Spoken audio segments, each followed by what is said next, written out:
تعال اقول لك في الغالب انت ليه خسران في سوق صاعد، وسواء انت في البورصه المصريه او في الامريكيه، الاتنين طلعوا بطريقه كبيره في الفتره اللي فاتت. البورصه المصريه في اخر 12 شهر طلعت حوالي حاجه و60%، وبورصه ناسداك الامريكيه طلعت حوالي 40% في اخر 12 شهر. في الغالب في سببين ان انت خسران في التوقيت ده، طبعا على راسهم العنوان الرئيسي ان انت مضارب مش مستثمر، ده بداية الكلام، مما يترتب عليه نقطة رقم واحد: في كل نزول او تصحيح او هبوط انت بتعمل وقف خسارة، فبتخسر في كل تريحة. والبورصة طبيعي جدا بتريح كتير جدا حتى وهي في اتجاهها الطالع. ايه ده، هو في طريقة مختلفة للاستثمار في البورصة؟ اه طبعا، المستثمر ما بيعملش الكلام ده على فكرة. لو عايز نقطة البداية في تعليم تحليل الاسهم بطريقة محترفة زي المستثمر المحترف او المؤسسة، هتلاقي نقطة البداية في الجروب التعليمي المجاني اللي في الصفحة الرئيسية في القناة. نقطة بقى رقم اتنين: ان انت حتى وان كان السوق صاعد، انت راجل اصلا قصير الاجل، فعمرك ما بتاخد الطلعة دي كلها، انت بتاخد حتة صغيرة منها لو عرفت تاخدها اساسا، وبعدين بتخسر الحته اللي انت خدتها في وقف الخساره اللي بتطلع منه، فطبيعي بتطلع خسران.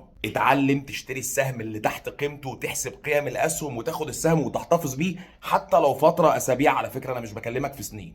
ولو عايز تتعلم تحسب قيم الاسهم وتعمل تحليل مالي مبسط، هتلاقي نقطه البدايه برضو في الجروب التعليمي المجاني اللي في الصفحه الرئيسيه في القناه.